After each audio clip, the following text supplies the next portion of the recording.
Chittaranjan rail কারখানার কোয়াচারে পাওয়া গেল রেল কর্মী স্ত্রীর রক্তাক্ত মৃতদেহ। তদন্তে চিত্তরঞ্জন থানার পুলিশ।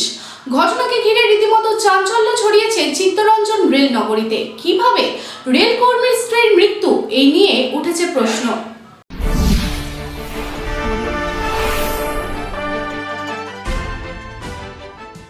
ঘটে গেল মর্মান্তিক খুনের ঘটনা। ভর সন্ধেবেলায় রক্তাক্ত হয়ে উঠল চিত্তরঞ্জন। বৃহস্পতিবার রাতে প্রকাশ্যে আসে সেই হৃদয় বিদারক ঘটনা। এক গৃহবধূর রক্তাক্ত মৃতদেহ উদ্ধার হয় রেলের আবাসন থেকে, যার ফলে চাঞ্চল্য সৃষ্টি হয় এলাকায়। জানা গেছে, চিত্তরঞ্জনের 28 নম্বর রাস্তার 46/2D বাড়িটিতে ঘটেছে এই ঘটনা। মৃতার নাম সঞ্চিতা চৌধুরী, বয়স 56 বছর। প্রাথমিক তদন্তে অনুমান করা হয়েছে তাকে ধারালো অস্ত্র দিয়ে হত্যা করা হয়েছে।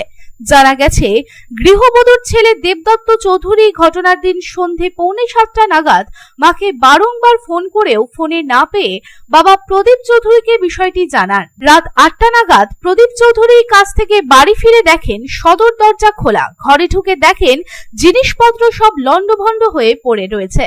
আলমারি থেকে খোয়া গিয়েছে সোনার গয়নাগাটি। এদিকে বারান্দায় স্ত্রী সঞ্চিতা দেবীর রক্তাক্ত দেহ পড়ে রয়েছে। হতভম্ব প্রদীপ বাবু পুলিশকে খবর দিলে চিত্তরঞ্জন থানার পুলিশ ও রেল পুলিশ ঘটনাস্থলে পৌঁছে দেহ উদ্ধার করে ময়নাতদন্তের জন্য হাসপাতালে পাঠায়। তবে হত্যার পেছনের উদ্দেশ্য এখনো পর্যন্ত স্পষ্ট হয়নি। এই ঘটনার পর এলাকার লোকজন আতঙ্কিত হয়ে আসামিকে দ্রুত গ্রেপ্তারের দাবি জানিয়েছেন। একই সাথে রেলের আবাসনে এরকম ঘটনায় উঠেছে সুরক্ষা নিয়ে প্রশ্ন। দুষ্কৃতীরা আবাসনে ঢুকে ওই মহিলাকে খুন করে ঘরে লুটপাট চালায় কিভাবে? ফলে এই ঘটনায় এখনো পর্যন্ত স্পষ্ট নয় যে এটি লুটপাটের জন্য হলো নাকি এই খুনের পেছনে রয়েছে কোনো গভীর ষড়যন্ত্র। ঘটনা প্রসঙ্গে মৃতার স্বামীর এক সহকর্মী নেপাল চক্রবর্তী জানান, ঘটনাটি খুবই দুঃখজনক। আমার কলিগের স্ত্রীকে মার্ডার করা হয়েছে।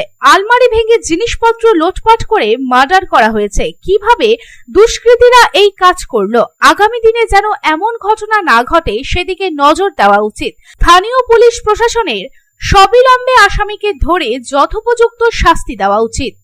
হয়েছে যে আমাদেরই ঘটনা খুবই দুঃখজনক যে আমাদেরই একজন কলিগ প্রদীপ চৌধুরী, যার ডিউটি ছিল বি শিফটে, সে কারখানায় ডিউটি গেছে, তার ওয়াইফ বাড়িতে ছিল।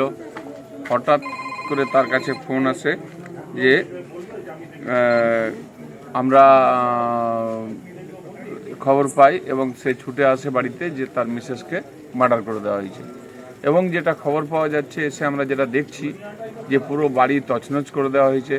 আলমারি ফালমারি সমস্ত কিছু ভেঙে তার জিনিসপত্র লুটপাট করা হয়েছে এবং নৃশংসভাবে মার্ডার করা হয়েছে।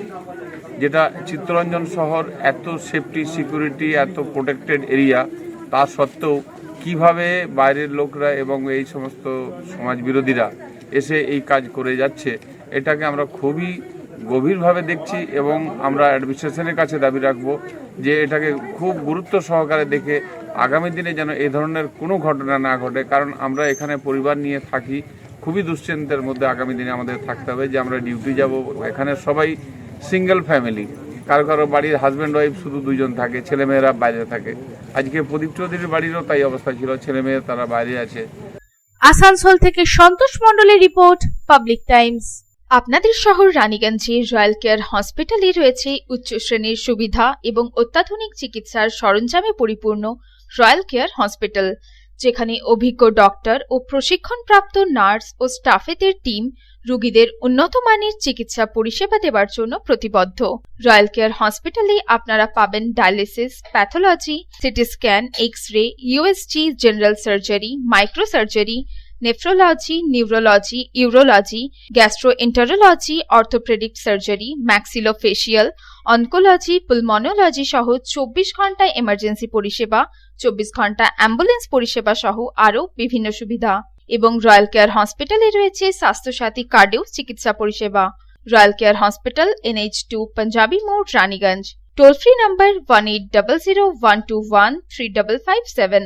Mobile number 7479002900, 7479002901, 7479002902।